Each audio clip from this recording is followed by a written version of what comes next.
Welcome Andrew Weir. The founder of TSARP, 14 years old, the youngest entrepreneur to ring the bell at NASDAQ in the history. Andrew is already revolutionizing the way teens approach entrepreneurship. And has interviewed over 300 venture capitalists, entrepreneurs, and influencers. Now, he is planning to leverage his network to help more teens build their dreams. By offering masterclasses with Jenny Q, a serial entrepreneur and venture capitalist. You know, I'm 14, I'm not a successful entrepreneur, I don't own a public company. So which one do you think is more important, like hardworking or being lucky? You know, before I rang the bell, it was kind of about just technology and coding. And then after I rang the bell, I realized that not a lot of people know like the really impressive things teens are doing. The shock, like when I posted on Twitter, like everyone was so surprised. They're like, wow, that's really cool. But if you've listened to Andrew within the last 30 minutes, you've seen traits of the next billionaire. By the time that Andrew is in his 20s or 30s, I mean, Elon Musk wants to be the first trillionaire. So forget about billionaires now. Let's talk about trillionaire. I mean, like, think about that. Like, what do you think right now the world needs the most?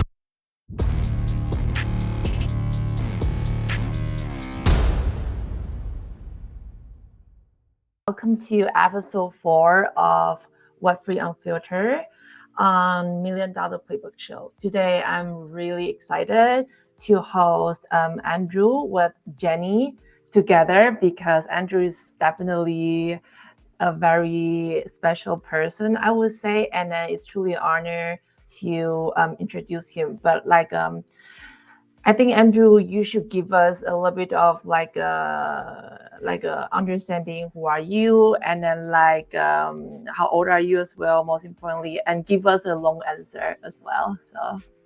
Yeah, so I'm 14 years old. I'm the founder of TSARP, which is basically we're trying to create the ultimate platform for young entrepreneurs, specifically teen entrepreneurs. And I'm also the youngest entrepreneur to ring the bell at NASDAQ. And actually, TSARP kind of came about because, you know, before I rang the bell, it was kind of about just technology and coding. And then after I rang the bell, I realized that not a lot of people know like the really impressive things teens are doing. Because like the shock, like when I posted on Twitter, like everyone was so surprised. They're like, wow, that's really cool. But I was like, well, you know, it's really cool. But there's a lot of other teens out there doing similar things, doing really awesome stuff. So I kind of transformed TSARP into more about entrepreneurship so that we could spotlight some of those teens doing that awesome stuff. And also help teens that wanted to go down the field of, you know, startups.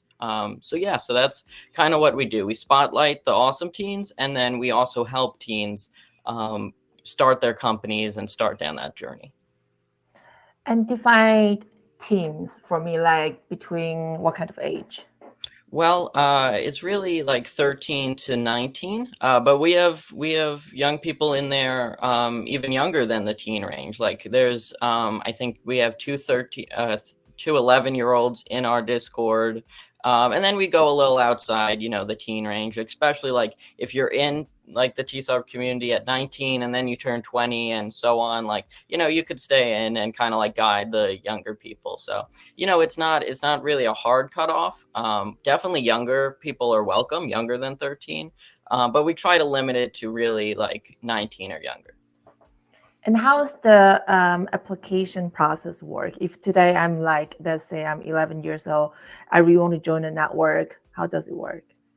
Yeah, so it's on our website. You can go to tsarp.live and scroll down. We got a bunch of stuff we do. You can see all the things we do. And one of the options is our Discord server, which you can join.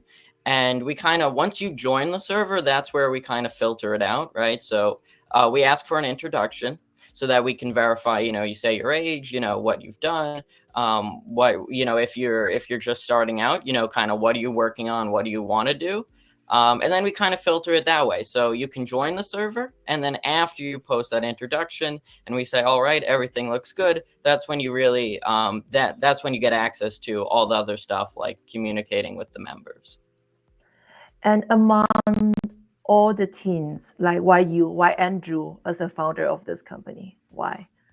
Well, I think there's been a few communities in the past that have done similar things. Most of them have ended off because the teen founders got too old to kind of like run it anymore. They're in their 20s now, and so they kind of just moved on to their own companies.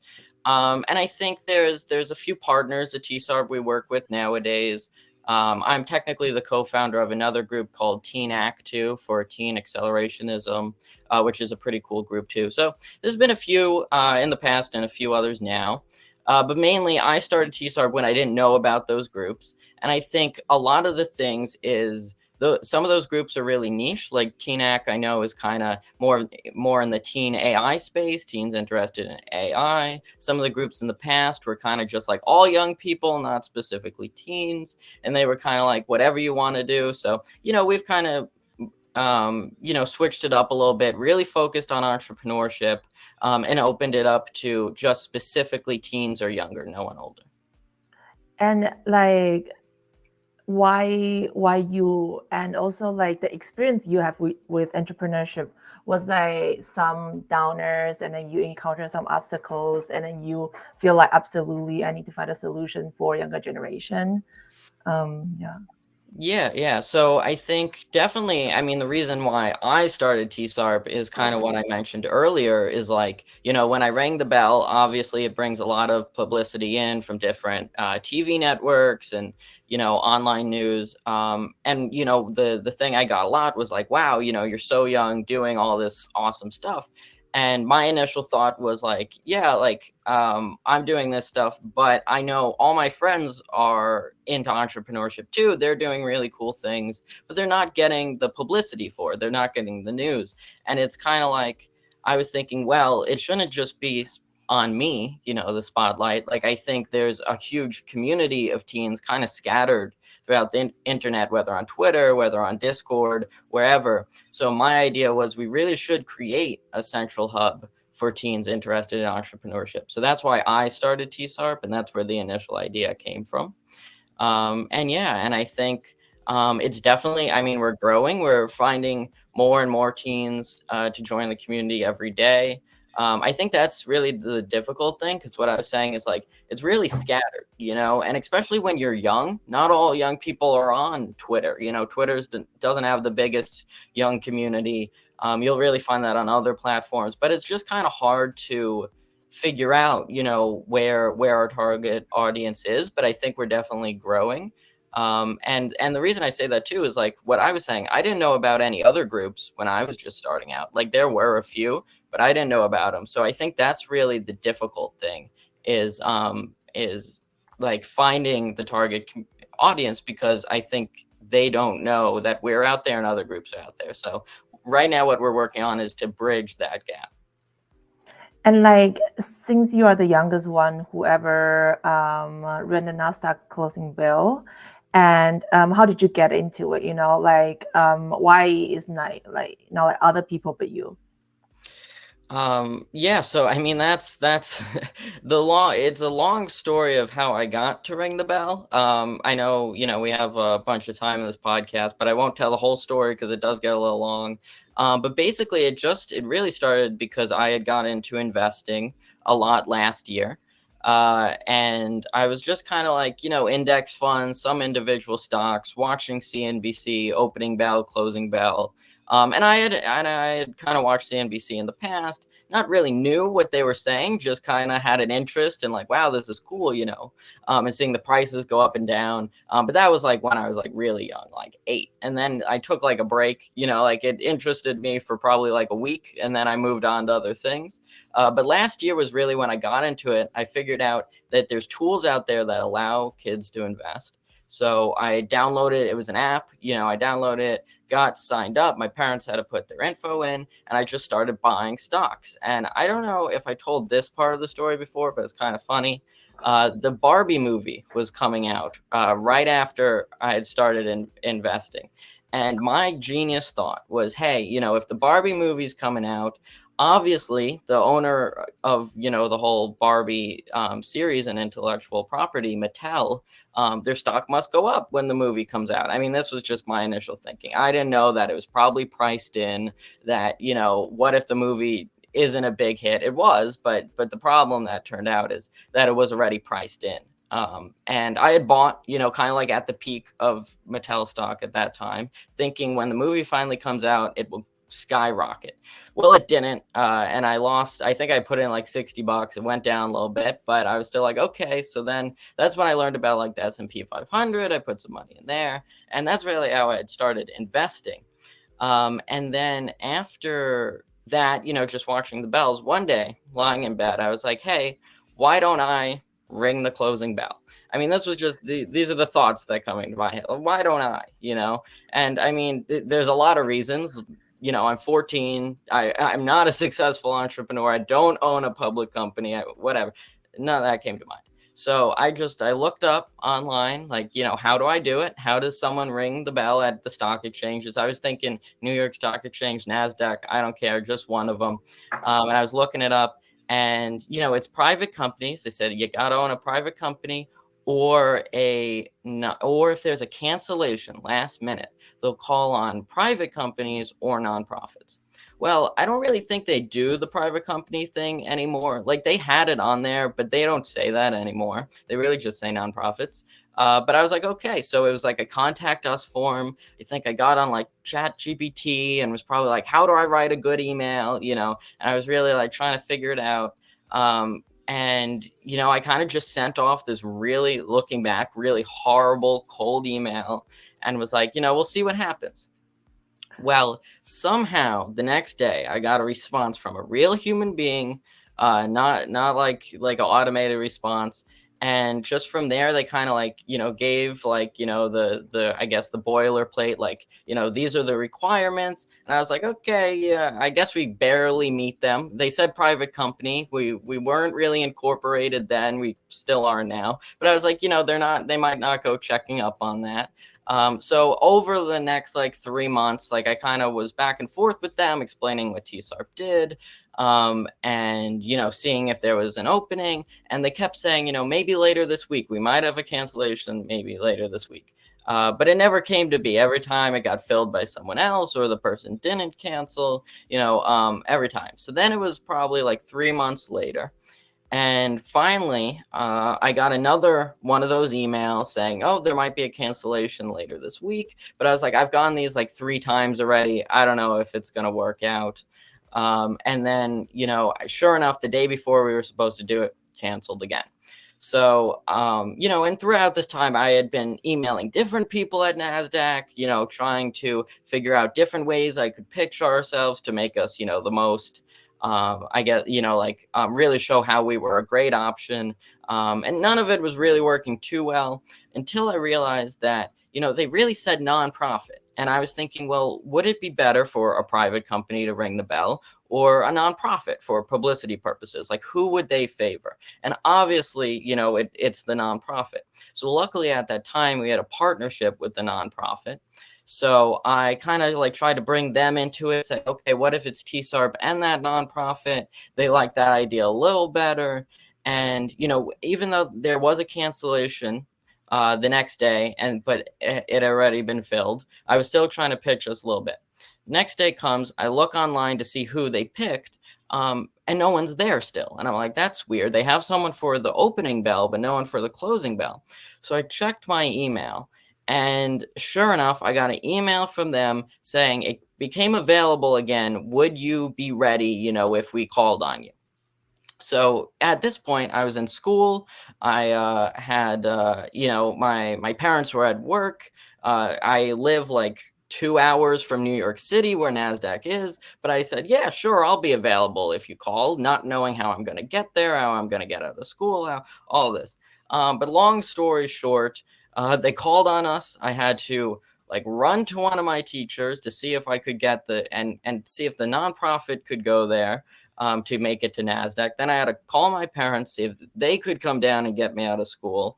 And it was just a whole thing. We had the principal involved because I wasn't sure if my parents would be able to get me. So then the nonprofit was going to pick me up and drive me there, but that caused school issues. Whole thing. It's, I could go really in depth, but it's not really needed. But it does get funny. Like my principal's calling like the school lawyer to see if they can release me to this nonprofit. It's a whole thing. And eventually we got it all worked out.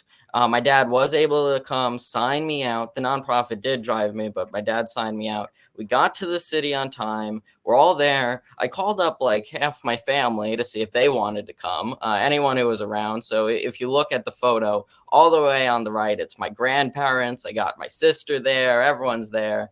And I mean, long story short, that day we made it there. We rang the bell.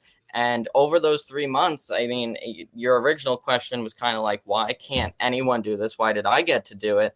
I think really no one, it was a lot of patience waiting. It was a lot of persistence, because if I didn't keep following up and finally at the end, I left out this detail, but like, it wasn't even the original person I was contacting. I had to find someone they CC'd on an email, check with them to see if I could do it. So it was a lot of persistence, a lot of patience, I guess kind of problem solving, like, okay, this person's not responding to me anymore. Like, like who else can I go to at NASDAQ, find someone else. So it was definitely a long journey. I think I checked it was like 107 days before we finally got to do it. So, and I guess also a little bit of ambition, because no one 14, not a successful entrepreneur, not with even a company nor a public company, would have thought that they could have done it. So that's why I think, I kind of got to do it instead of, someone else.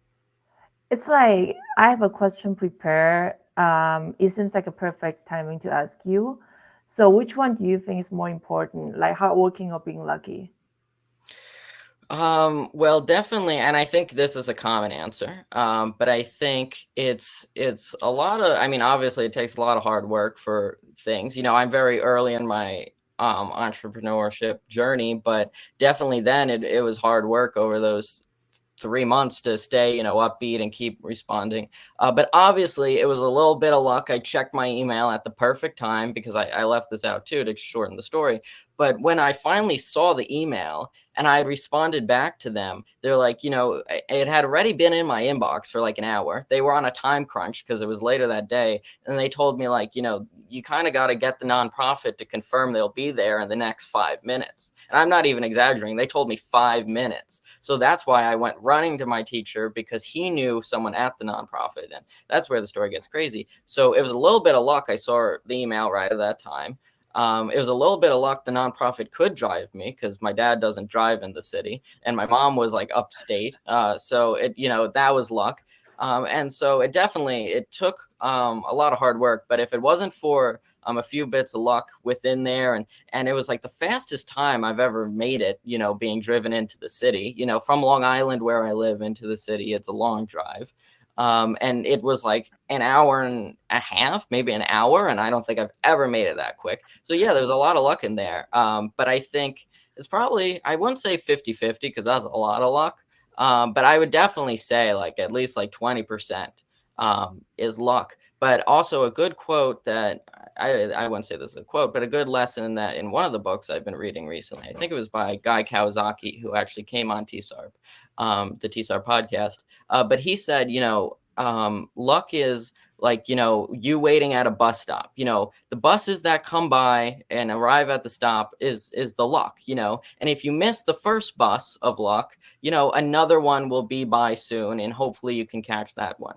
So even though it's like 20% luck, maybe you missed the first opportunity, but hopefully another lucky chance will come by in the future and you catch that one.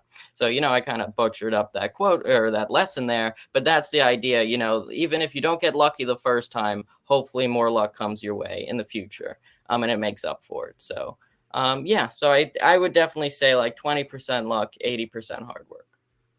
Yeah, I totally agree with you. And here you goes again. Perfect timing for one of my questions prepared. What's your favorite book, and who would you say you absolutely look up for? Oh, well, I've been getting into reading a lot recently. I mean, if you knew me even like 3 years ago, that would be like wild, because I wasn't up until like 3-4 years ago. I was not a good student. I was not known as like, like the smart kid. It was like I was kind of falling behind, especially in reading. But recently I've been reading a lot. And I think it really started when I interviewed Guy Kawasaki, because I had to read his book. He had just had a book out. I was like, all right, I got to read it. And it turned out it was a very good book. It was called, I get this confused because he has a podcast and a book very similarly named. I think I know the podcast called Remarkable People. The book is Remarkable something, or How to Be Remarkable. See, now I'm messing it up because the podcast is so similar to the book name. But it's around that title. And it was a very good. It talked about, he worked at Apple and that stuff. So it was all the lessons he learned, especially from the people he interviewed. So I definitely recommend that book, Guy Kawasaki's most recent book. I'm currently reading the biography on Elon Musk. I'm not a big, I said this on a podcast recently, I'm right in the middle on Elon Musk. I don't really take sides in that stuff. I know he's got a lot of haters, a lot of lovers. I'm pretty much in the middle. But yeah, it definitely, that's been an interesting read. But I would probably say, since it really kicked off my recent reading, journey, I guess you could say, and it taught a lot of good lessons, it would be Guy Kawasaki's book. I would, most recent one, he's had like 8 different books published, but I will definitely look up the title right now and find it for you. But yeah, I would have to say that. Crazy. And like, since when you were talking about this NASDAQ story, and you said like your company wasn't really like successful, we are not a successful company and stuff, makes me wonder, like, what is success for you? Like, define success for me. Yeah, so I just looked it up. The book is Think Remarkable. Yeah, that's the book I would definitely say. But success to me, well, I think I've had a lot of success in the past, but I've still got a lot of ways to go to be successful, and I think everyone, that's hard, because I think everyone's successful in whatever they're trying to do, as long as you accomplish your goal, right? Or you learn something, even if you don't accomplish it, but you learn something, it was successful. But yeah, I think success to me is just accomplishing your goals, and especially if it's a good goal, if it's like, there's a lot of rules to goal setting. But I would say that, yeah, success to me would be accomplishing a great feat, or one of your goals. Okay, so like, if I were to meet you like 5 years ago, what kind of person would I be talking to? Like, can you imagine yourself in this position right now? Like, if I'm a fly on the wall in your bedroom, like, what kind of person am I looking at? Well, 5 years ago, I probably wouldn't be on. I wouldn't be on this podcast, because I didn't have anything really at the time. I didn't have a podcast. I wasn't on social media. I'm trying to think, 5 years ago, so I would have been like 9. That was, yeah, I was a little bit into technology at that time, like a little bit of coding. I was a lot shyer than I am now. I definitely wouldn't be on a podcast live stream to a huge audience. So probably the answer is I wouldn't be talking to you because I was too shy. Yeah. But you would, I think people always said, like, that, I guess the word they would use is inquisitive. I like to seek knowledge in the fields that I'm interested in. But I wasn't really a good student at the time, just because I didn't find interest in a lot of the school subjects. Now I'm into math and science and that stuff. But yeah, you probably would have said, hey, maybe, this kid, he, is seeking knowledge, but not in like the entrepreneur, or in the way that people see me today, like, oh, you're doing this, you're doing that, and oh, that's really cool. You would see it more like, oh, he's got a lot of potential, but I didn't really achieve anything at that time. So what changed? Like, how did you grow up? Your relationship with your parents, did they inspire you, or like what changed? Yeah, so I think what changed? I mean, it was really elementary school to middle school. I mean, I've given a lot of praise, especially where it's needed, to my middle school. It was a normal public middle school. Small, not I wouldn't say small town, but I mean, I just recently moved to Florida and Sarasota, and they have like an insane amount of schools. Like I think it's at least, I mean, maybe at least like 5 high schools. And where I used to live, I had one. And the elementary schools, they probably have like 30 elementary schools, and my old school district had 3. So it wasn't that big of a town, but they definitely delegated their resources nicely, and they had a good coding program. And that's really where I got excited, because like it was finally like a subject in school I was interested in. I could take it. It was like a quarter of the year, actually 2 quarters in 6th grade. So it was half the year. I had a class that I like excelled in. I finished like the whole year's worth of work, or half year's worth of work, in like the first 2 weeks, because that was the cool thing. You could go ahead. And it was just like, and they always had stuff. Like if I was ahead, they would always find other stuff for me to do and keep me interested. So I would really say the transition from elementary school to middle school, because then they also had a hackathon team. And basically, it was a big coding competition. And what I was most interested in, which was coding, I'm very competitive. You'll notice that if you know me well enough. Everyone will say I'm very competitive. So it was like a thing I was finally good in, and a competition I was just golden. So I was coding all the time that year, made it onto the team, became the captain of the team. Team of like 8 6th graders. Then we went on to the, I guess you would say, regionals, but that was as big as the competition got. So it was really Long Island, which is a part of New York State. So we went to like that championship, and that was like the only competition anyway. We went there, we beat out like probably like 25 other teams. We won like barely, like it was a very close game.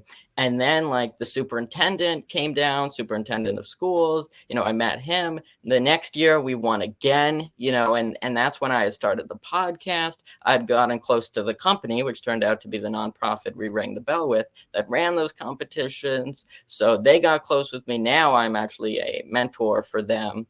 So I got close not only with the coding program company themselves, but also with the school.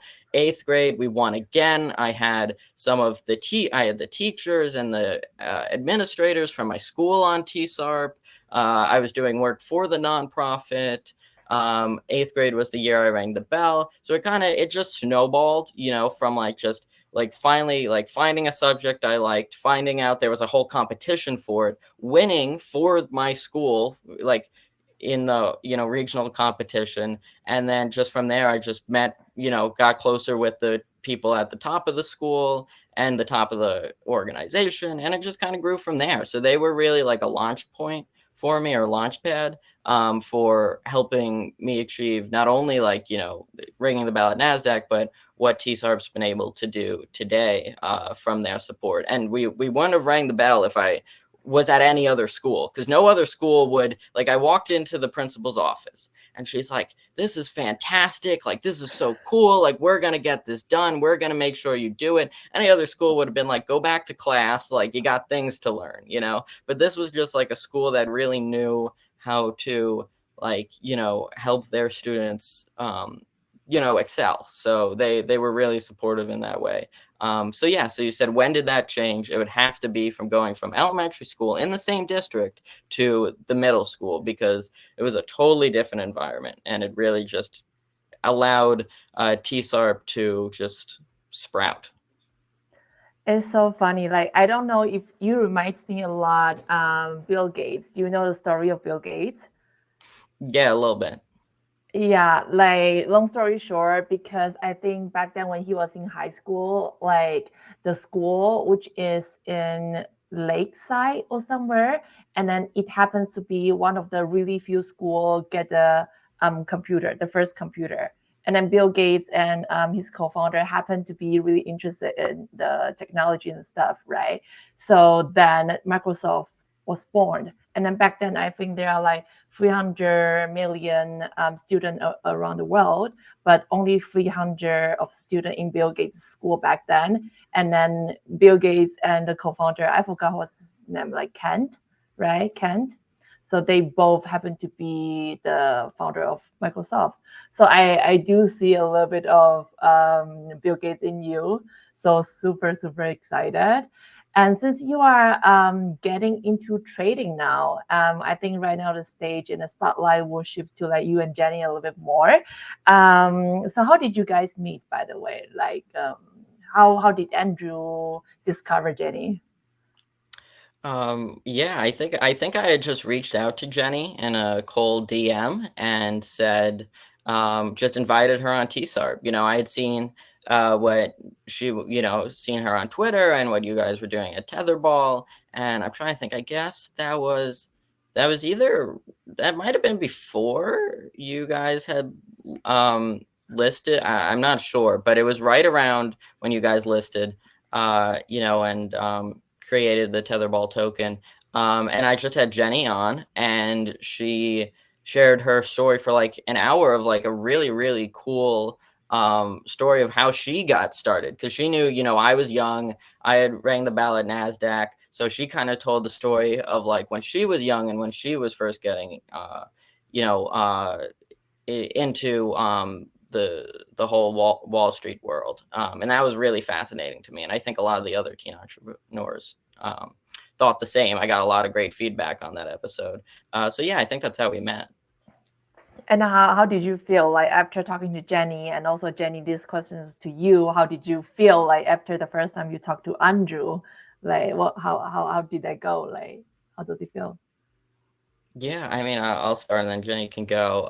Yeah, I mean, I loved her story because, I mean, it had like a perfect character. I don't know, like just story arc, like of when she was just starting out and then, she was wronged by her employer, and she, just kept going, that perseverance. And then finally at the end, she took, not to spoil the story, I guess spoiler alert, but she took the, brokers from her old employer and started her own firm.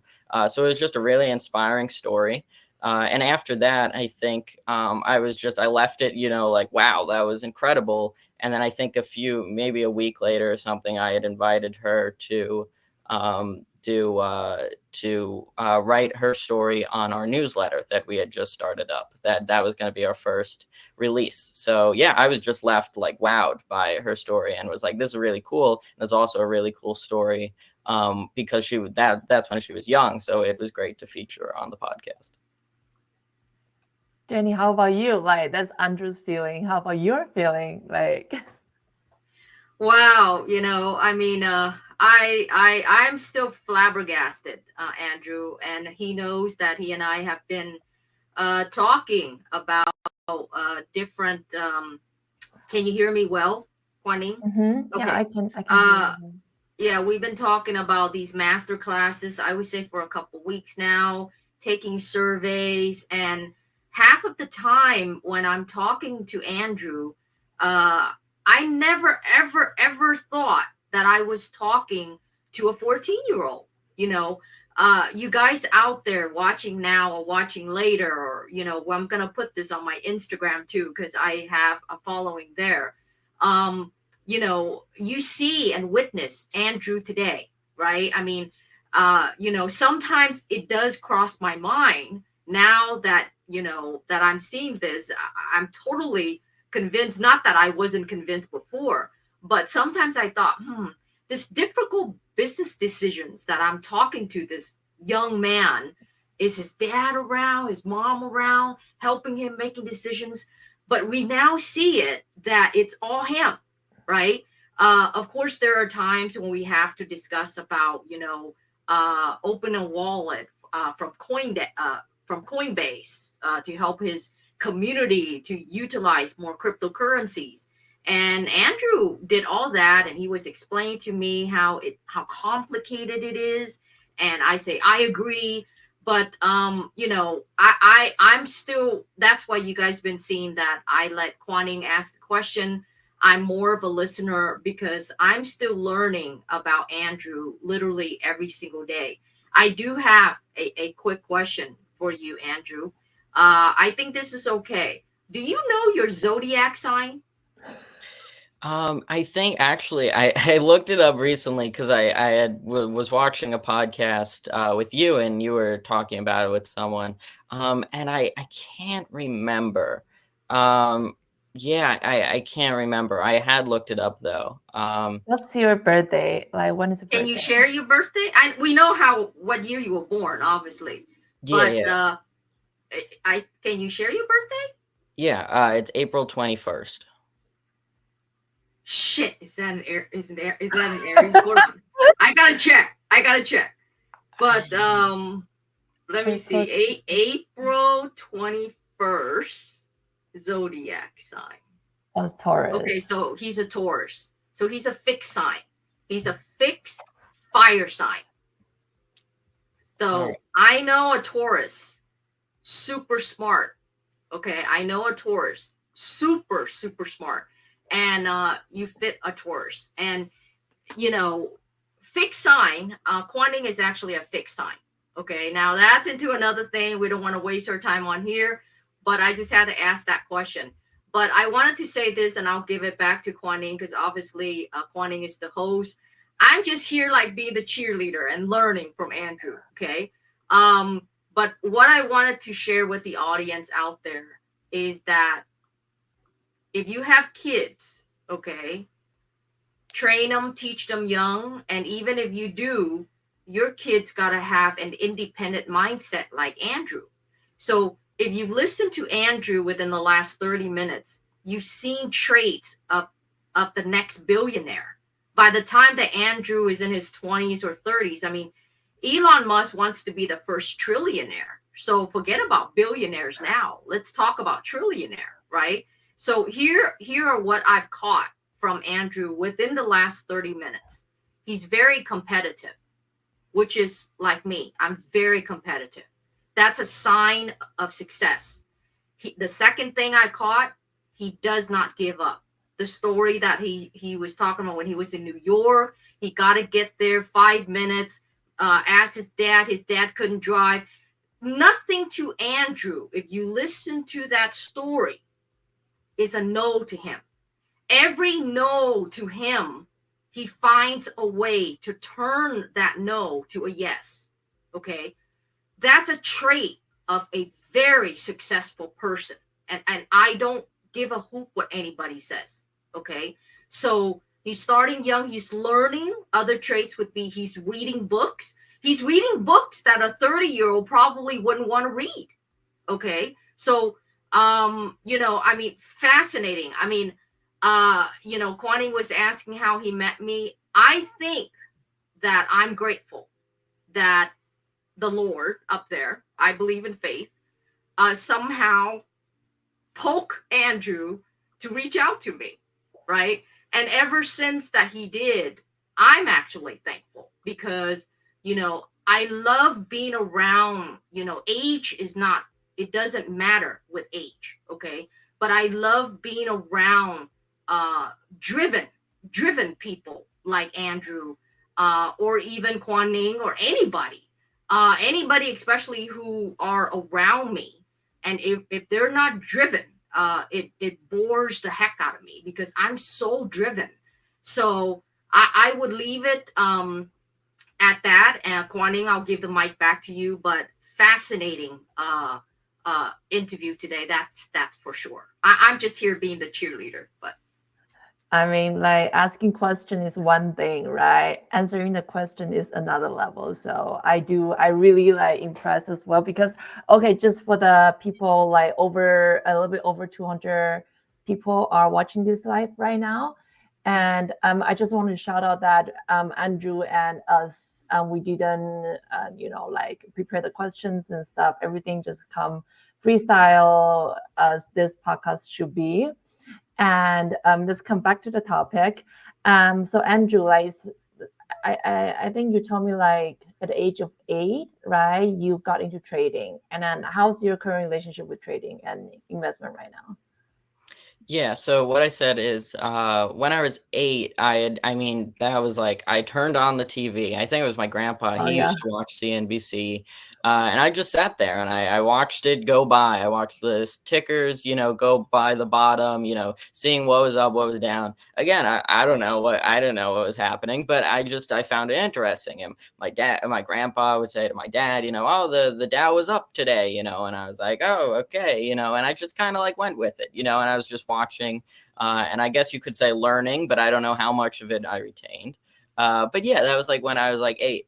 And then finally, like, 5 years later, when I was like 13, I would have started earlier, but that was when I was 13, I realized that teens could start investing. With there's now, and I think it's 13. I think actually the cutoff is 13. Like, I think that's the minimum. But there's apps that you can download on your phone. Even if, like, let's say this, because I think one of the big things I try to do is, get young people to invest. If you're probably a lot of parents are listening rather than young, teens right now. But if you're a parent, I would say download. There's apps called Greenlight. There's an app called Bloom. And what they do is they get your kids not only investing, but interested in investing. If you want to get them like excited about investing, I would recommend Bloom. Obviously, no affiliation there, but it's a great app. There's a few apps with that name, so search like Bloom Investing. But it really gets kids interested in it, and that's what's awesome. And if your kid's under 13, you can just start investing for them. Say, hey, like, name a few companies. A lot of kids like Disney. A lot of kids like the toy companies. So just ask them and just buy some stocks for them. And get them interested in it. But yeah, so that I actually started buying stock when I was 13 because that was the minimum age. And from there, I check. I've stopped stock investing too much because I've taken a lot of that money. I've put it into TSARP, reinvesting into TSARP, whether it be I bought the MacBook I'm doing this on right now, and stuff like that, different equipment. So that's where a lot of my money's been going recently. So I haven't had too much to invest with, but I have about $1,200 invested right now. And some of that's in winners and some's in losers. And I got to rebalance my portfolio soon, waiting for them all to be like long-term gains and losses. But yeah, so I kind of stopped. I've been investing in stocks up until early this year, from like last year to early this year. And then recently, after talking to Jenny and seeing Tetherball, all the stuff you guys were posting, I also read a book about crypto. I decided to get into it a little bit, into especially the Solana blockchain. I had been mining Bitcoin about 2 years ago. On my gaming computer, I had built. I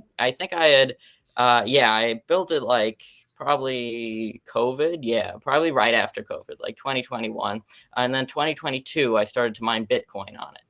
And I made about $200 over the span of maybe like 8 months. I'm not sure, because I think I think we were in a bull market at that point with Bitcoin. So it probably just came a lot from gains on the Bitcoin I was mining. I'd gone to like $200.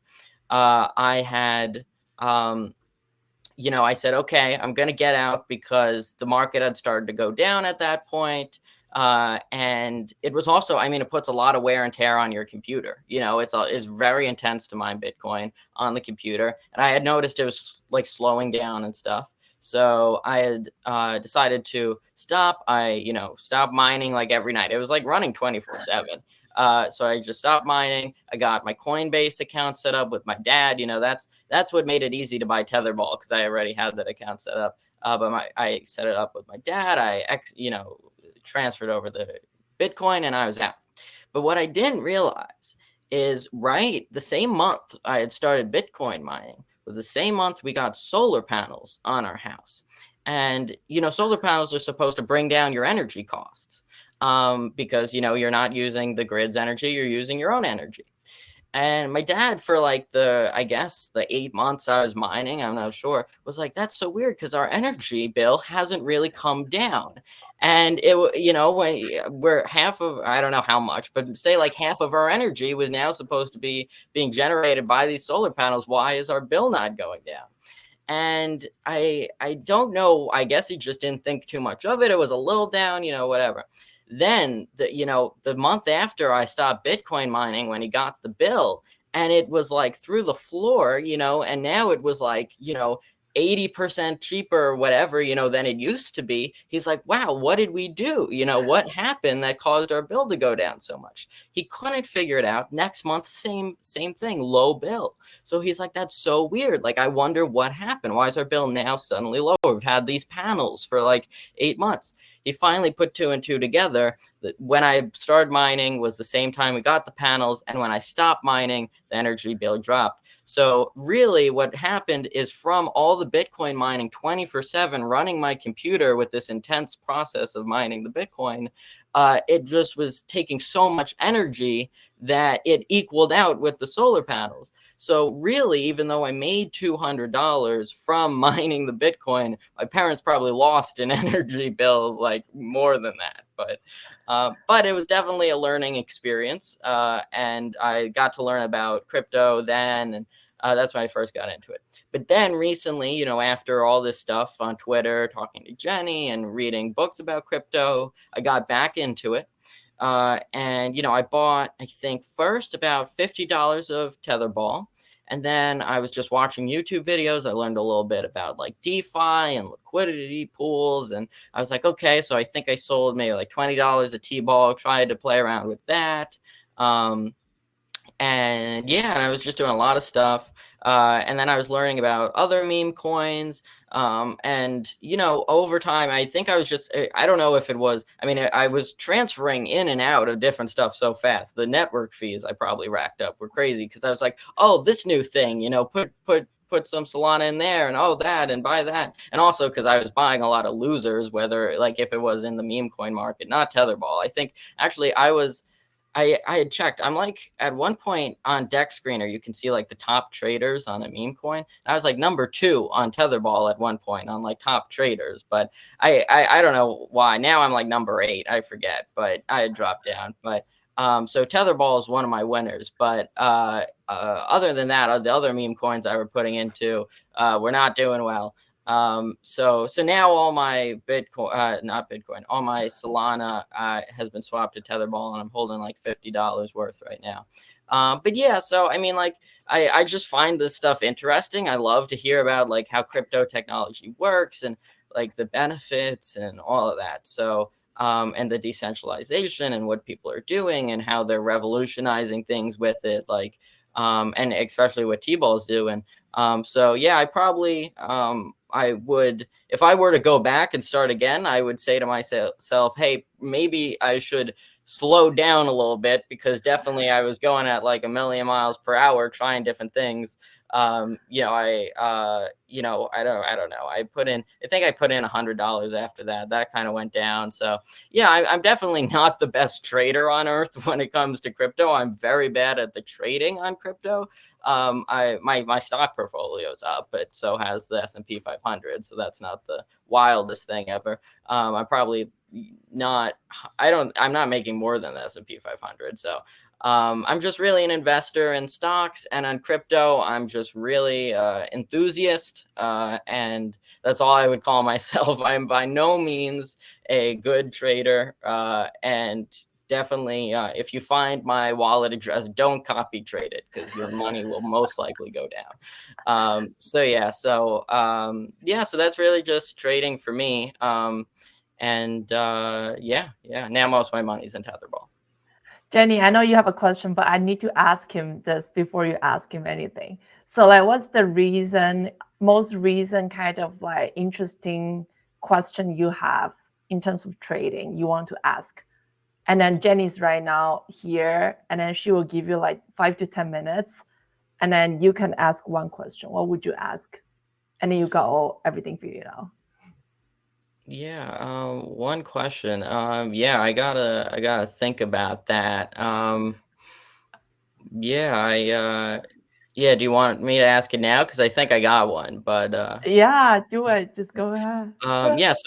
for Jenny, like, I guess this also comes from what I know a lot of people think when they first get into trading. And I mean, if it's like stock trading, I try to turn them a little bit away because I'm like, you're gonna lose a lot of money in the beginning, you know. And so a lot of the meme coins nowadays, especially the zero utility meme coins, unlike Tetherball. That's why I like Tetherball so much, because all the stuff you guys are doing with it, and that Jenny and I are working on with the master classes too.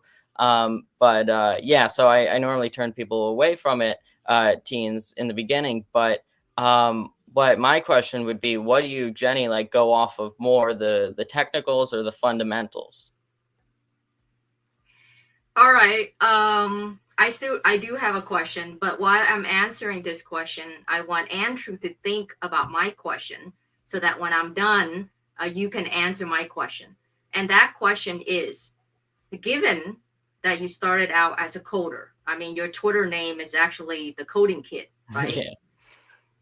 After you met me, you're learning so much more about the financial industry, right? You're gonna take, we're gonna set up a couple master classes about finance. Where do you picture yourself 5 or 10 years from now? I would say 5 years from now, you would be 19. So you probably off to college, and that's when you're gonna be thinking about that major that you wanted to major in. So my question would be, and of course you can think about it and answer after I answer your question, is what major do you think you're gonna get into? Is it coding or so? That's my question. So I'm gonna get back. Oh, go ahead, Kuan-Ning. It's like, how do you see yourself in 10 years? That is my last question. And then like, you already like, go before me. But it's so funny because you think, I don't know, like, I was wondering maybe he wouldn't go, He wouldn't go I don't where? know. Go to college. Why should he? I don't know. I think he should. I don't know. If I were to be his mentor, I would say get accepted to Harvard or something, and then go halfway, and then drop out and be a billionaire. Right? It's the normal. Yeah. Dropout is the right. I mean, but I would still. But what were you gonna say, Andrew? Well, I was gonna give my answer after, because didn't you have you were gonna answer my question, right? And then yes, I was gonna give that my is answer. correct. So we can do that, and then I'll give my answer. Gotcha. Okay. So to everyone who's watching out there, if you haven't known Kuan-Ning yet, you should watch her latest podcast. That was about herself.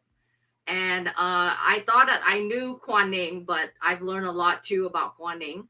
And this question that she asked Andrew, she was poking at me too. Okay, so I mean, she's a Leo, and she's also a fire sign. Do you see how all three of us fit so well? Because all three of us are fire sign.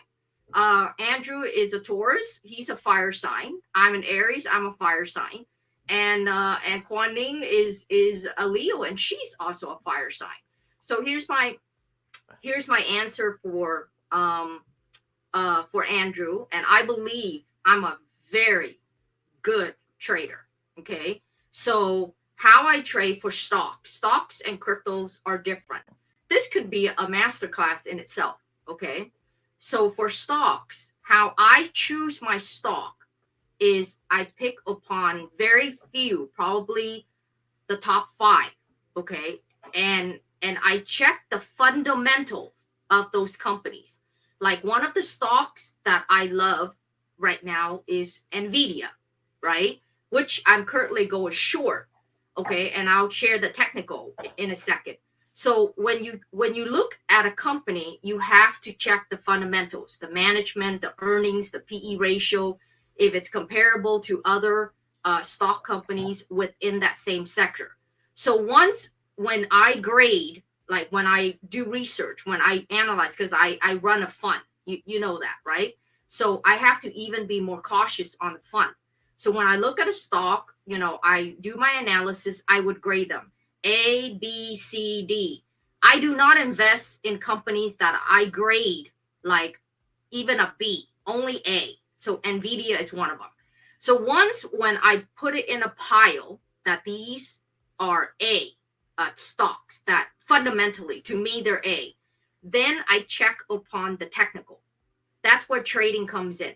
Because if you trade without the fundamentals, then that means your risk level would go higher, because it could have bad management, it could have bad earnings. So therefore, there are 4 earnings per year. And if those earnings bad, it doesn't matter how the chart goes, it's going to be bad for your trading, right? So if the fundamentals are set, then all you got to worry about is the technical analysis. Now, technical analysis, I will be very brief here, okay, is that I use the crisscross chart of the 30 days moving averages and the 100-day moving averages. Those who do not know about technical analysis, okay, they probably don't know what the heck I'm talking about. But when you use both the 30 days and 100 days moving averages, it kind of gives you a sign of where your stock is going to go. Okay. So when you combine those two, I believe I sent out a tweet like last week, and I said something like, if you use, because in crypto, there is no fundamental analysis, because cryptocurrencies don't have earnings or substance, right? So everybody, hi Zach, everybody only talks about technical analysis. And that's why, if you notice it, besides the original Bitcoin maxis, who are probably multimillionaires or billionaires now, but the recent crypto craze that kind of came in around 2020, 2021, okay, not many of them are super wealthy, okay, because if you stick to just technical analysis alone, okay, you are not going to make money, because technical analysis, it doesn't mean anything. So here are the keys for traders. Number 1, okay, if you use technical analysis alone, you only gonna get 20 to 30% accuracy at one time. Okay, 20 to 30% is not gonna make you rich. Okay, if you use fundamental analysis alone, you will get about 50 to 60%. So fundamental analysis is always higher than technical analysis. Okay, and then the final thing is, if you combine the two, if you know how to combine the two, which is what I do, your chances of hitting it big to 80 to 90% accuracy on a trade, that is the combination of both. Final thing, as I was saying, it's not about the quantity of trades that you do, because the more that you trade, especially stocks, like you have 10 or 20, the more you're going to lose, because it's impossible. The word is impossible for you to keep up with all of those news. So that's why when you trade, and if you want to build wealth and you really want your portfolio to go up, choose less than 5 or less, and you keep trading among those, you should do fine. But I want to give Andrew this credit. If you guys been listening to him, okay, he's been saying that he's been trading cryptocurrency. That is fine, because he's trading within an X amount of money that he could afford to lose. Okay, he could afford to lose. Now, but the thing about Andrew is that he's learning right now, because every time when he pulled that trigger, if he wins or if he loses, he's only 14 and he's learning. And that's how you learn, is by utilizing real money. I remember when I was 18 or 19 years old and I started trading exactly like Andrew, I lost more than I've made money. Okay. But because of those losing streaks, I lost hundreds of thousands. Okay. That's how I am good that I am today. Of course, I was also a market maker. I've shared that on Andrew's interview. So I'm going to pause there, because like you guys can see, trading itself can be a masterclass. Okay. and I've learned along the way. That's called my secret recipe. Also, when I was a market maker too, that's also a totally different ball game. But overall, that's my answer to Andrew. But it was actually from Kuan-Ning as well. So there you go. Yeah, and I know I want to ask you guys, how much are you guys on like a hard stop for this podcast? Because I was going to give because I want to give my answer to Jenny's question, but I didn't know how much time we have. I have Kuan-Ning is time. the host. She makes the call. I have time. All right. It's too interesting. I cannot stop this. All right. Andrew, it's all yours. Yeah, so actually to respond to Jenny, yeah, I mean, I completely agree with what Jenny was saying. As a beginner, just from what I've observed from the people I've interviewed a few traders. I've been to the floor of the New York Stock Exchange, talked to some of the traders there. You know, obviously, NASDAQ's basically just a TV studio, but I've been there too, obviously. But yeah, so from what I have learned, you know, especially in the stock market, like Jenny was saying, I completely agree. You know, the fundamentals are so important, and that's really where a lot of the basis for trades come from. And you know, then the technicals come into play. Once you identify your winners, then you look at the charts. I completely agree with what Jenny said there. And to kind of clear up, like my crypto trading, like Jenny said, it's money that I, know kind of going into it, when I'm putting it into whatever, if it's a meme coin, and I use meme coin separately from how I identify T-ball, because T-ball is a whole different ball game with the utility you guys are providing. I'm talking about like the pump.fun, you start a new coin and it gets rugged in 5 minutes, like that stuff. Like it's just, if you're going into that, the money has to be so not important to you, and you're really going into it with the .fun, just for fun. That's why you're doing it. Otherwise, on that stuff, you're gonna most likely lose it. So that's just to clear up. Like anything I've put into that is just because I know I'm most likely gonna lose it, and it's really just for fun and to kind of explore. Like, okay, like how often, how does this normally play out? Because you hear all this stuff, like all of it's rugs, all of it's that. Like I just wanted to explore for myself and really dive into it. So that's why, that money like that I put into those stuff, like I know that I'm most likely going to lose it, and I can. And just like Jenny said, like I'm ready to lose that money. All the stuff I put into like my other investments, you can always, especially on the more risky stuff, you got to be ready to let it go in case that does happen. But that's when I really get serious about like, okay, let me identify, is this a good company in my opinion? All that stuff. So really my crypto stuff, that's all for fun, and then my stock investments, that's when I get like serious, and like Jenny said, try to figure out and identify the fundamentals. I don't even really like day trade on that. That's like long-term investments, because you can't really day trade under like $25,000 in your account. So that's all long-term investments. I haven't sold anything in my stock portfolio ever. And I mean, there's some losers in there that I wish I would sell, but I haven't. So that it's two totally different ball games for me. And like Jenny was saying, there's really no fundamentals in crypto, so that's just to clarify that. And now to Kuan-Ning's point, and Jenny, I believe, mentioned this too. Now, we've asked so many questions, it's all, again, mixed up in my head. But like in 5 to 10 years, I mean, I joke, like I can't even give a plan for a year, maybe like 6 months. I could probably give you 6 months pretty accurately. But a year, like, I don't know, if I had told you the day before NASDAQ what my 1 year plan was, totally completely different than a day later after I rang the bell. So like, I really can't, but I'll give you what I would like to see, what I would like to happen in 5 years. Well, in 5 years, I would be 19. So that would be college age. I would probably be in college for a year already. I will definitely go to college unless I'm like a millionaire already. Then we're talking something different, but we'll explore it when the time comes.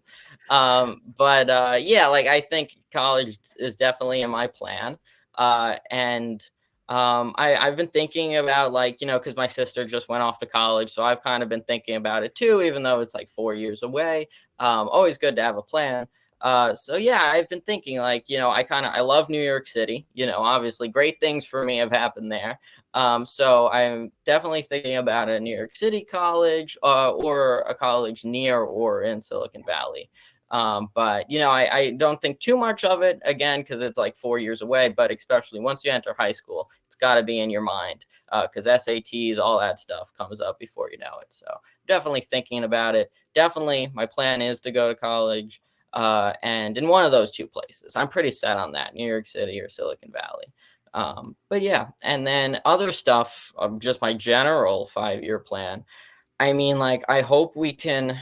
I mean, I don't talk about like the master plan for TSARP, because I mean, it really could go a million ways. But yeah, like, I think we can really, really expand it, not only to just a community of teen entrepreneurs, but now, like, how do we really support them to the fullest? Like, is it like, I've been thinking for a long time, like a grant program. Like, once we start bringing in revenue, how can we redistribute that in grants to teens? TSARP received a grant a few months ago for $1,000, and it helped us a lot. I put it into a bunch of different stuff, marketing, or podcast recording equipment, stuff like that. So, but I would, so I know how helpful that can be, especially to a teen. So I want to set up like a TSARP grant program in the next 5 years. I think we could really expand into more of the education stuff. Like, this is kind of like the stuff we're doing with Tetherball and Jenny on the master classes. Like, I think that's really awesome, because so much more education and business targeted at teens is needed. Like, I think most of it, this is the problem, most of it's either targeted at adults, and they expect you to be over 18, and the process to set up a company and a bank account and raise investment should just be pretty simple, because you're over 18, you can sign the papers, you can get it done. Or the other category is for teens. And, just to clarify, like, if you're under 18, it's a lot harder, because you can't, legally do a lot of the things adults can, like raise venture capital, or I've been exploring setting up a corporation, because I know it's possible. It's just different, when you're young and your parents need to be involved. So I've really been researching a lot of that stuff recently. So I think a lot of the stuff either ignores that, all the content, all the education out there ignores that, or it's too simple, it's too oversimplified. Like, okay, this is what a business is. This is the definition of an entrepreneur. This is what a CEO does. This is what a CTO. All the people, all the teen entrepreneurs I know that. They're not even focused on that. They want to know, how do they grow their company, and how do they go about those legal, loops of trying to figure this stuff out, because again, it's difficult. So that's really the stuff I want to dive into. Every teen I know knows the basics that the teen courses go over. So what I really want to aim, the master classes we're working on right now, is to go a little more advanced, where teens actually want to know, like, where the information they want to know. So I think TSARP in the next 5 years is really needs to double down on the education aspect of all this, provide more support, whether it be with monetary grants, or I want to set up a mentorship program. Like, I think it would be really cool if we paired like the successful entrepreneurs we interview with like a teen we know, or something like that. Like, I think there's so much we can explore there. So that's the 5-year plan. And for me personally, and I mean, I know that's very vague, but again, I don't know if I could be any more like go too specific, or you never know what's going to happen. But yeah, and then I think for me, like, it's just like, I want to focus on growing TSARP, and school. I think I'm exploring my high school options right now. I've been thinking about, like, a lot of the teen entrepreneurs I know are homeschooled, and they really love it, because it gives them so much time to focus on their businesses and what they're trying to grow. So I want to explore that. I think that could be cool, and give me more time to focus on TSARP and stuff. So that's kind of for the next 4 years. It's like thinking about college for me, and maybe online school, but or homeschool. So that's what I'm thinking about. That's my plan. Jenny, go I have a ahead. quick follow-up. Kuan-Ning, and of course, you're the host, so you make all the calls of, what else. But Andrew, going back to my question, so you don't have a major? Are you gonna think to go to tech or Yeah, it would be business. share with us about that? Okay. Oh, it would be Yeah. business. Yeah. Okay. Yeah, I know. My username's the coding kid, which nowadays should probably be changed to something else. Either I had on one platform, I made it the investing kid, kind of just for fun to change it up. But yeah, like I think that's just for nostalgic from a year ago when I was into technology. But no, I mean, like, yeah, I haven't bothered to change it. And I just think it's funny because I mean that's what I've always had, so that's why it's still there. Okay. So business is still a little bit broad because there's accounting business, administrative, there's, finance. But to all the folks, and this is my only thing I wanted to share, follow up to what Andrew was saying. What Andrew just explained about TSARP, and it's actually the first time I've heard it. Okay. So Andrew and I have been talking more about the master classes and his community, but I've learned a lot about Andrew actually from today. Okay, so I'm learning the same thing about Andrew as all of you guys out here, and I'm looking at it. I believe that we almost hit 300 viewers, listeners. It's about 280 now, but we usually get picked up more. But what Andrew just explained about his TSARP, okay, TSARP.live, is more like an accelerator or an incubator. Do you know the difference between those two, Andrew? Have you heard about accelerators or the term incubators for startups? Yeah, I've heard about both. Don't know the difference though, so I would love for you to explain that. Okay, so you want it now or do you want it later? Yeah, I mean you can give a little one now. Okay, so accelerators is more like a fast pace to push a startup to scale quickly. Okay. And incubator is like the word when you incubate a baby, it takes more time. So Kuan-Ning was here when she was in LA. I took her to it's actually both, and it's called Expert Dojo out here in Santa Monica. I'm very active in terms of being involved with Expert Dojo. He calls it Expert Dojo, the founder. And I believe he does both accelerator and incubators. Incubators are more like startups who need help, right? Like they're not as go-getter. And then there are startup founders that just like you, Andrew, like when you just leave them alone, they just figure out and they just know. And so you push those founders into the accelerators and you help them where they needed help, and they only needed a little help and then they could scale very quickly. So that's why the word alone is pretty self-explanatory for everybody out there. The word accelerator, what does that mean? Accelerate, like a gas pedal, right? Accelerate, right? Incubator is the same word as incubate, just like when a mother or like a hospital or like even an animal, right? It needs to be placed in an incubator, or like an egg, right? It needs to incubate so that it could become a chicken or something. So the difference, they're pretty much can collide because there are some things that are also similar, but the core roots of the definitions between an accelerator and incubator is what I've just shared with you. So, and I believe TSARP can grow into something like that because, Andrew, of your passion, helping other startups. And that's another key trait for a great leader, is that they always help other people and they're not selfishly for themselves. I mean, you've heard he's very, very competitive. Okay. He's out there to win. And I love that. And I'm that too. But just because you're that, you don't have to be like cold-blooded, self-absorbed, conceited, and Andrew is definitely not like that from how he's talking with TSARP and whatever he's doing. So extremely fascinating. And And I would conclude for me here is I've been out in the working field when I was much older than him to now. So you can say 2 decades. I mean, I'm 300 years old, so who knows, right? Andrew is probably the top, one of the top, if not the top person that literally, like, my jaws drop. Like when I communicate with him, his mindset, his thinking. And that takes a lot because I meet so many people. I deal with so many people. I think because of Andrew's young age, his mindset, we can all see it today. His dad, his mom is not sitting next to him, coaching him what to say.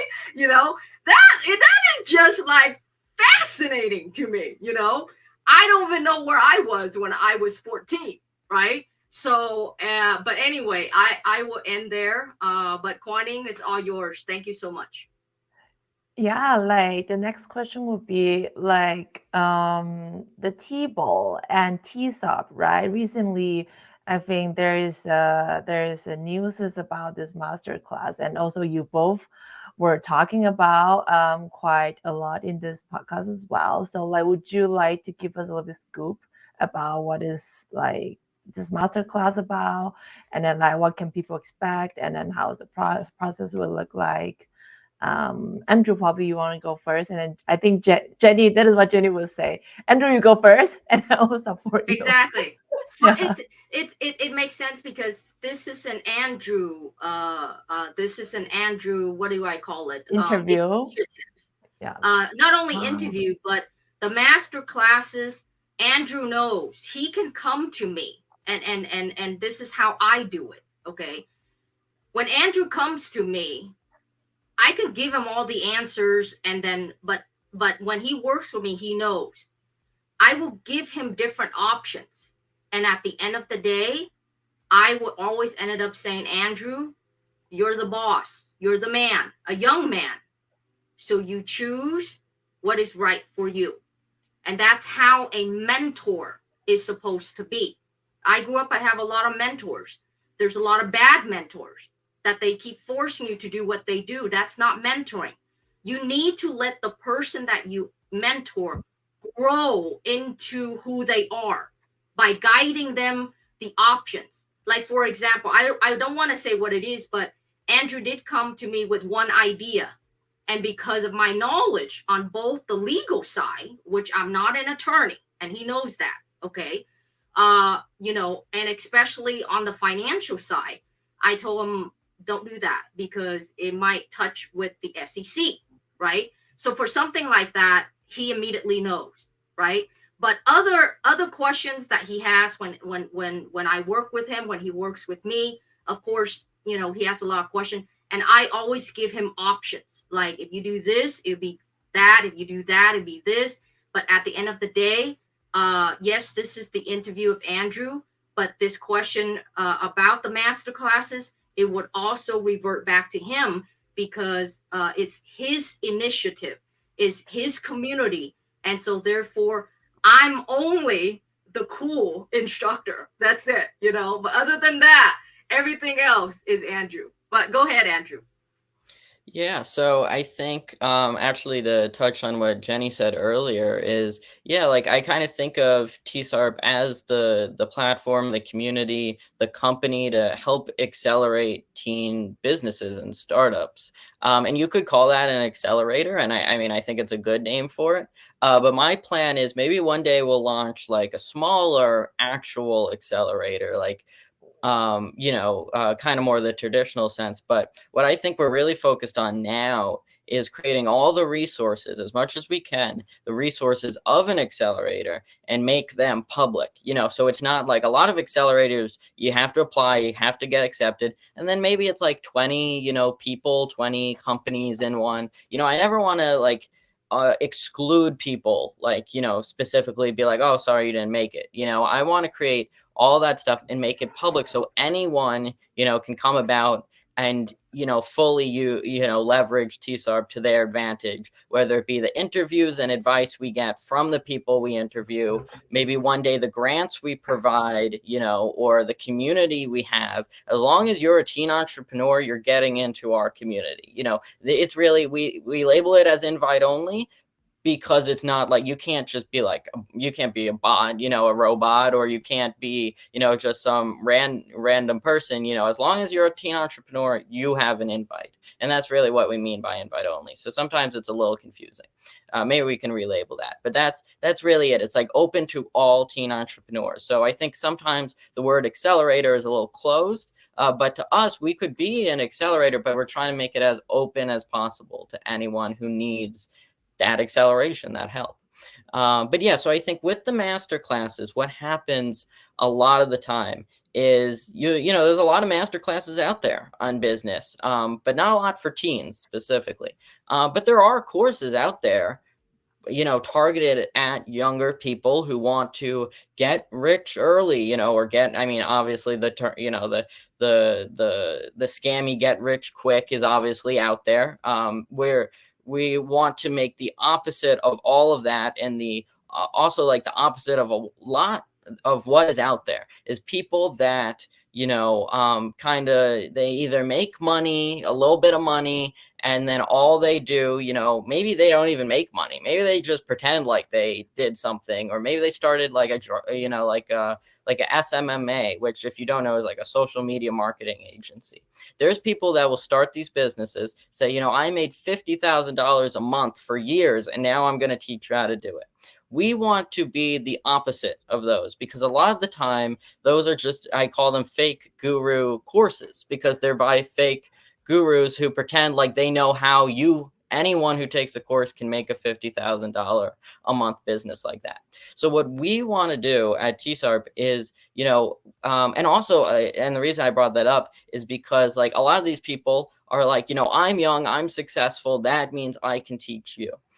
But I want to go away from that. Obviously TSARP is run by me, and I'm 14 years old. And like I said earlier, I'm definitely not the most successful entrepreneur. I'm starting out with everyone else in the community. So what I wanted to do is partner with, and Jenny had originally brought up kind of the idea of like, how about we partner? And I thought, this would be a good idea, because we could take Jenny, who has an incredible amount of knowledge from, she's a 3x successful founder, VC, former, investor on Wall Street, a ton of experience, and she can be the one creating, the content and giving the experience taught in these classes. But then with TSARP and me, I can help focus it more on the teens. So it's not like, there's a lot of people that maybe like me have some type of credibility, whether it be, I rang the bell at NASDAQ, that would be mine. But someone might say, I scaled the business to $50,000 a month. But you never know if that's true. And then they try to go and teach you. I wanted to get away from that. I say, that shouldn't be the way. We need to find someone with the credible experience like Jenny, who's done a ton of stuff and you can all go back and verify it all. We need to take someone with Jenny with all that experience, and that should be the people leading courses. So that's really where my mind went when creating these master classes, is let's get away from the fake guru courses and create something that is actually valuable with someone instructing it that actually has a lot of experience. I would never myself make a course that I instructed, because I don't know what I would do.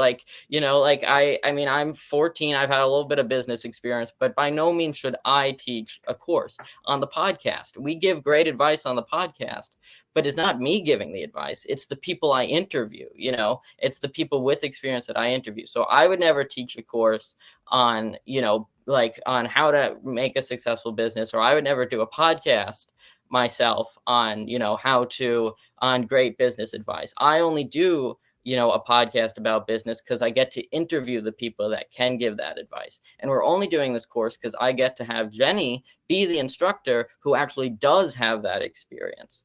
So that's the idea. That's why I wanted to partner with Jenny on this course, because she can just provide the actual experience to make it a really valuable educational resource.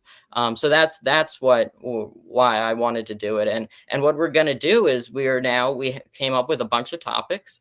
We sent out polls to TSARP community members, to Tetherball on the Tetherball Twitter, on our TSARP and my personal Twitter. We've collected a ton of information on the type of courses people want to see, and now we've come up with 3 that we're going to pick to start with. And now there's a form out there that you guys can find on my Twitter, the TSARP Twitter, the Tetherball Twitter, Jenny's Twitter. There's a form where you can sign up for these courses. They're going to be 60 to 90 minute Zoom classes with Q&A, where Jenny is going to be teaching on a topic. Right now, the 3 you can select, I believe, is, MVP or prototype to company, taking your prototype or minimal viable product and turning it into a company. Growth and marketing, maybe you have that product, maybe you have the start of that company. Now, how do you grow and market it? And then also, maybe you're ready to start bringing on outside investors, or maybe you're ready, maybe you're not ready for that, but you just want a little grant like TSARP got, the $1,000 grant we got. So that's the final class, how to raise venture capital and grants. So we're going to have many, we have tons of ideas for classes. We got a ton of ideas from our community, and even stuff Jenny said earlier, maybe one on trading, so we have tons of ideas. That's the 3 though we have listed right now.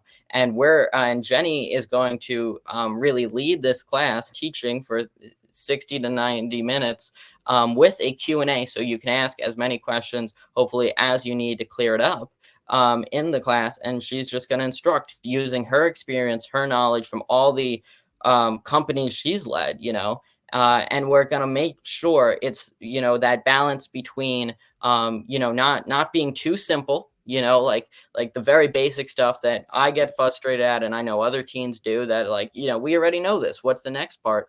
And, making sure that it's directed at teens, not assuming you can just go out and set up your corporation and raise venture capital. We know there's stuff in the way. So we kind of want to explore, how can you, legally go about that process to where you can still do it legally, whether it be with your parents or however you need to do it. So that's really the idea for the classes, and that's what we're doing. And I would love to, whether you're a parent, watching this, talk to your kids, hey, are you interested in maybe one day starting your own business, or is this something that interests you? And you can go sign up. Or, maybe you're even if you're a little older than the teen range, it's open to everyone, because I said this to Jenny, this was my idea. I hate when adults close things off to teens, when it doesn't really even need to be, when there's no legal reason to do that. So we shouldn't do that the other way. If it's a thing for teens, we shouldn't just close it off to adults, for no reason, so it's really open to anyone, obviously targeted at teens though. But yeah, if you're a parent and want to sign up and, bring one of your kids in, to watch and learn, I think it really works for all teen ages. You could even go a little younger, 10 years old, whatever. But that's really what we're aiming to do. And I would love to see some of you parents sign up your kids, or if you're a teen listening, go to your parents and ask if you could sign up for the class. But yeah, so Jenny, go ahead, if you want to explain, and continue. Yeah, just real quick too, and also I also wanted to acknowledge that I think it's super late in Germany right now. So Kuan-Ning, after I share this, you're the boss. This is your show, your host, so you make the call. But I just wanted to piggyback a little bit about after when Andrew reached out to me, I hop on his podcast. And then I thought that was it, because you guys know I interview a lot of podcasts. And not only that, I have to be extremely reserved because Andrew is underage. So I definitely wanted to give his parents the respect, and I wanted to give him the respect. So, and normally I don't DM anybody anyway. Okay, so it's always the other way around. So I think it was a few weeks in after the podcast. It was Andrew who reached out to me as he was getting his newsletter setting up, right? So if you guys go to TSARP, Andrew, also quick question, after I'm finished. if you can tell people what does TSARP stand for. I think I had a couple questions. So anyway, Andrew reached out to me and he said, Jenny, I'm going to start a newsletter on TSARP, and the community picked your story to be the first newsletter on his newsletter, right? And of course, I was truly honored, because if you look on his Twitter account, it was 6 days ago that he interviewed podcast number 366, 366. Okay. So I look at some of those podcasts, he interviewed some really great people, but but somehow he chose me as my story. Maybe it was new, maybe because I kept on going that hour. I didn't even let him talk. And then it ended. I remember I just kept on going. And I don't know what it was. So Andrew reached out to me, and he had a few bugs, okay, on the newsletter, because he thought, I had it. I didn't have. There was one time I was a little bit frustrated because I was in the midst of listing this tetherball, and he was right. I was in the midst of working with the ladies, listing the tetherball, liquidity, and all. And then here, this super smart young man, he's starting a new newsletter. Of course, I did not want to be rude or anything, right? So, but Andrew knows I've always given him the utmost attention, utmost respect, right? And so there was one time I remember, I think I was so frustrated, but not with you, Andrew. I think it was on the tetherball side. We were building the tetherball. And then I think I asked him, Andrew, if you can have your community test it out. Because at that time, I thought I was his tester. I was the tester for his, you know how much you have to pay me to be a tester, right? But I tried a couple, it still did not work. But anyway, so he got it to work. And again, if I haven't said already, Andrew, super honored to be the first story of your newsletter. And so that was a story. And that's when we started communicating further. And he was asking more in-depth questions. He was sharing how his community may have similar questions. And that's when I put 2 and 2 together. And I say, you know what, if your community trusts me, you guys could Google about me. Okay. I don't pump and dump. Okay. So I have a history of very clean cut record. Okay. I put down bad people. When I see something bad, I'm going to say you're bad. Okay. But if I see you're good, I'm going to say you're good. Okay. So, and I believe, Andrew's community, made up of, again, 10, 11 years old, up to 17, 18, 19, they're still minors. So I'm sure their parents are around. And for them to do this, it's even more of my honor, is I'm sure they might even check me out. Say, who is this woman that's going to instruct like a bunch of young teens? And just to the people out there questioning, why do I have time to do this? I make time. It's because you've heard what Andrew said. When I was his age, and if I wanted a Jenny Ta with such expertise to guide me or to teach me, there were none. There's actually none now. All of the people who've already been successful, they got no time for you, right? Even though Andrew is charging $200 per class, to be honest, I would charge a lot more for my time. But the reason why I wanted to do it is because I've met Andrew, I've talked to him. He's so genuine, he's so passionate, and he wants to help other people. So sometimes when you do it, it's not about the money. So if I happen to hold a masterclass for Andrew and his community and whoever's in there are involved, it's from my passion that I wanted to help him, and I wanted to help him and his community succeed. And so that's why I'm doing it, and I'm super stoked to do it. I'm not doing it just to do it. I'm doing it because I hope to take a lot of my you just passed 300 listeners, Kuan-Ning. I know. Yeah, I just want to take a lot of my genuineness, integrity that I know. Okay, I have a lot of friends out there who follow the money and they lose their integrity because of money. Okay. And I don't like that. Okay. So I will use my integrity, what I've learned, what I've built, to teach the next generation, or not to teach, to coach the next generation to go on the right path. Hopefully they don't have to stumble to the many times that I had stumbled in my life, because, you know, through these master classes and mentorship. So I just wanted to conclude there, just in case, you know, the part that Andrew said that I was reaching out for a collaboration. There's always a story behind a story. So I want to make sure that is clear and clean out there, because again, Andrew is a minor. I'm extremely cautious on that. And Andrew can testify that many times when he and I was talking about a subject matter that I believe that it needs parental knowledge, I always check with him, say, Andrew, are you sure? Does your parents know about this? Because the last thing I wanted is for your parents to go after me and say, Jenny Todd, did you solicit my son to do this? I don't want that, you know, with the Diddy situation. I'm not going to go there. Okay. I'm just not going to go there. But you all know what I'm talking about, minus Andrew. Close your ears, Andrew. Okay. So I'm super cautious. Okay. And so therefore, Andrew can attest, I'm always very cautious when I speak with him. I make sure his parents are around when making financial decisions overall. And I want to conclude this, Andrew, and you might not know. We're talking about minors raising venture capital.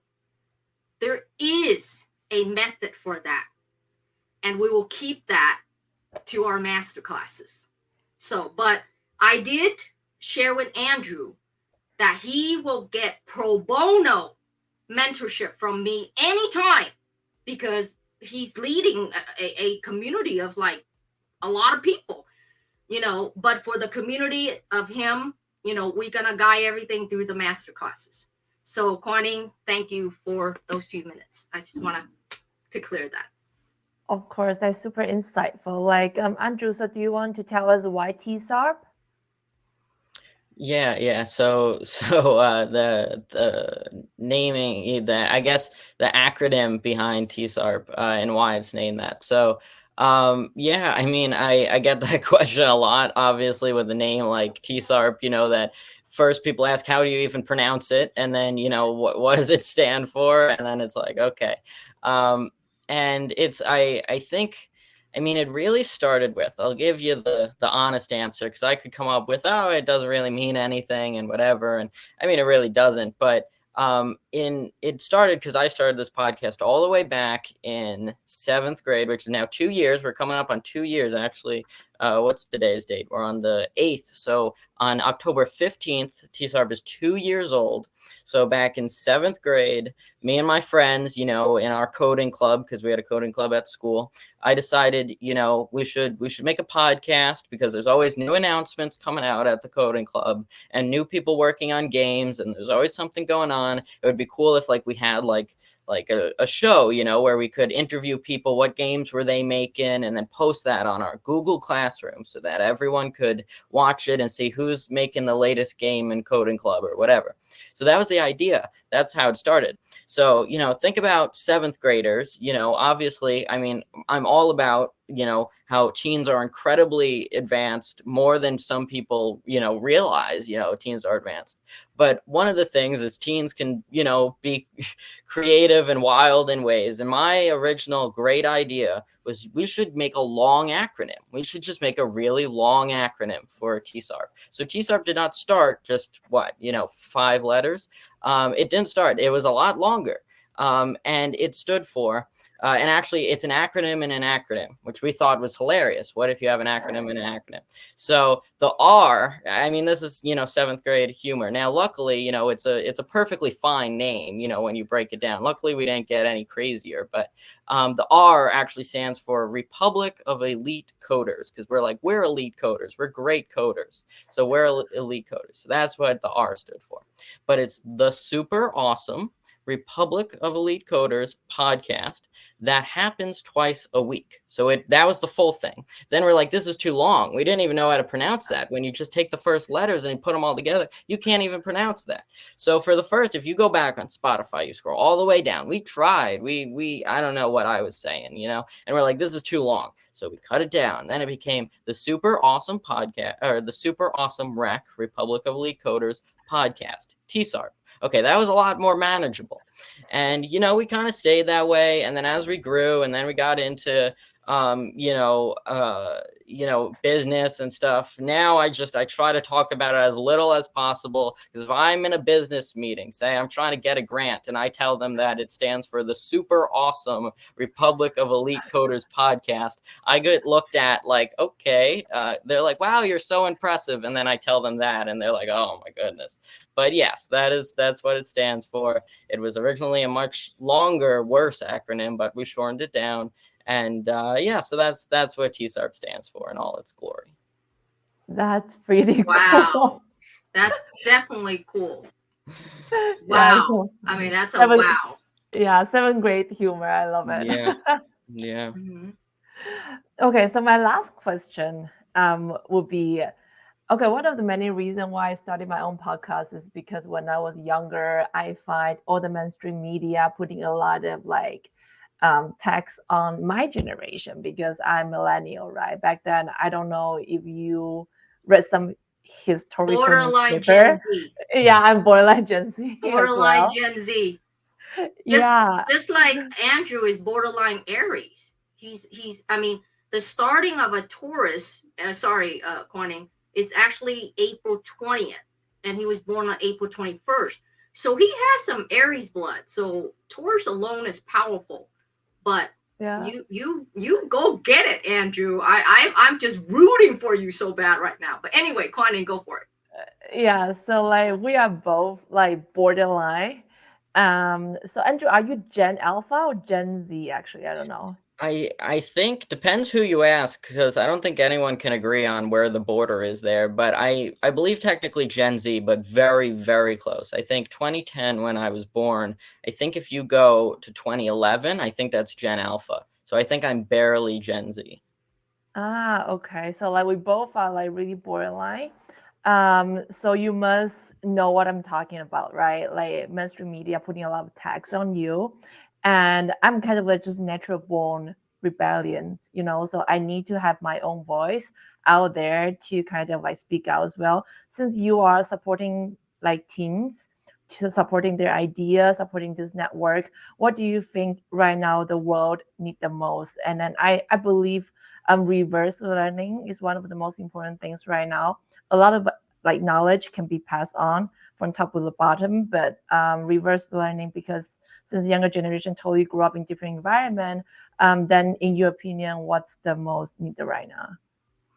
Yeah, so I completely agree with what you said about, the older generations always, and I mean, you look through history, this is just a common thing. They look down on the youngest generation all the time. I mean, if you go back to, the beginning of comic books, when comic books first came out, they thought it was going to ruin the youngest generation. And when the youngest generation was into rock and, rock music and comic books, they thought this generation is hard. They're rotting their brains with this horrible music and they're reading these bad, violent comic books. That's what they thought, that the youngest generation was like, losing all these great qualities of the older generation.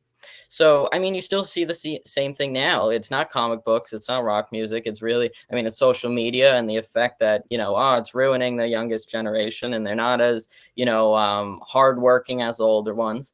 But I think one of the main things is, at TSARP, I have a lot of reasons why, I'm doing TSARP. I think one of them, like I mainly touched on here, is that, people don't know the incredible things teens are doing and they don't get as much support as, another entrepreneur. People don't really address the difficulties of starting the company, raising venture capital, all that stuff, and managing it with school, and that stuff. It's a lot. So that's a few of the main reasons I do TSARP. The other one is because it's not just people don't realize the potential of teen entrepreneurs. It's the opposite. They think that teens teens, are lazy or, not as hardworking as the older generations. That's a big misconception. So I fully agree there, Kuan-Ning, with, that is probably one of the big reasons why I started the podcast. And what we're trying to do now is remove that and hopefully help shape the older generation's opinions on the young people, because the people we feature on this podcast, I mean, there's an 11-year-old. This is one of the 11-year-olds. We only have 2 in the TSARP community. One of the 11-year-olds is building an app to map wells in Africa, and I mean, like, think about that. Like, there's, that's a huge problem. Obviously there's not enough wells in Africa, and there's a clean water shortage. But also what he identified is that it's sometimes there are wells there and people just don't know where they are. They don't know where to find clean water sources. So he said there's all these wells being built by philanthropic, organizations. But, sometimes people just don't know where to find them. So what's the purpose of building them if people don't know they're there? So he's building an app to partner with some of the organizations building the wells to make an app that actually maps them and helps people find them. Because, obviously there's a technology is limited in these areas, but, there are communities that have some technology that they could use to download this program to help find the wells and stay updated, so that's what he's working on. I mean, think about that, and it's incredible that he's 11. He's learning how to program. He's, learning how to reach out to these organizations to actually make this a possibility. And he's extremely ambitious and, and he's, really working towards making this, a real possibility. So, I mean, just like, you'll never see, like, people don't know that this stuff is happening. I mean, that's not a 1 in a million. Like, I know a ton of other, not 11-year-olds, but 12, 13, 14, 15, and then obviously all the way up to 19-year-olds doing crazy, insane things too. Like, I interviewed another one recently that was revolutionizing how just microchips work with, I forget the technology behind it, because I'm not really in the chemistry and engineering side of things, but using some type of new technology to just speed up microchips, and that's his company. I think he pivoted though to using AI to design microchips, but it's incredible. I mean, and he was, I think, 16, maybe 17. So, I mean, these are just 2 examples out of the hundreds of teens I've been talking to recently that do incredible stuff like this. So that's it. It's it's not just that, the older generations think that teens are lazy, and it's not that they just aren't. It's that they're doing even, above and beyond things that, aren't just the average, aren't just the status quo. They're breaking through those barriers to do incredible things. So I think that's really why, my reasoning, and I really agree with you, Kuan-Ning, why you started your podcast. Same thing. I think we really need to show older generations that their conception about teens and Gen Z and Gen Alpha, isn't, I mean, maybe it's correct with some of them, but definitely not all of them. Yeah, 100%. I'm also agree with you, and super grateful for what you're doing. I wish this already exists when I was younger, or when Jenny was 300 years younger as well. Yeah, super excited for TSARP and you, and hopefully in the future we can have you circle back with some more amazing ideas, amazing progress, and then share some ideas from your community, because I do believe through podcasting, because some of our client audience are way older, right? Because I think my audience demography is between 25 to 45. So I do believe when we put this out right now, we have around 320 people live watching right now. We always go up a little bit more. If in the future you feel comfortable, always welcome you. And then Jenny will always be here. Jenny will be the adult here, and we can be the minor. So yeah, if you wish me to ask you one thing and then I didn't ask, and how would you answer it? And then let's close up with this question if you have any answer. No, I think you really covered it all. As a podcaster myself, I know coming up with questions, all that can be really difficult, but you definitely covered it all there. And yeah, I would say to the, like you're saying, your demographic for age is a little bit older. So whether you have a younger sibling, a child, a nephew, a niece, whatever, any young people, I would definitely try to let them know about these courses that Jenny and I or these master classes we're going to be hosting, because I think we're really breaking barriers with the business education online for teens. And I think we're really going to target them for, we said it's going to be a little bit advanced because I know a lot of teens want that, but we're really going to be flexible. If someone says, hey, can you clear this up? I didn't get that in the Q&A section. Absolutely. Jenny will go back and she will, make sure you understand it. So I think that's why we're going to really make it flexible, so that any big, any level that you are at as a teen in your business journey, we're going to really try to cater to. So yeah, if you know a young person, a teen, whether you're related or not, a friend's kid, I don't know, but if you can get this in front of them and say, hey, does this interest you? I think this is a huge opportunity that you can take advantage of and let people know and sign up. Yeah, thank you so much. Make sure everybody, if you have kids or just teens, fill up the form, right? So here you can just find it from Andrew's timeline, or like Jenny's timeline, or Tedable's timeline.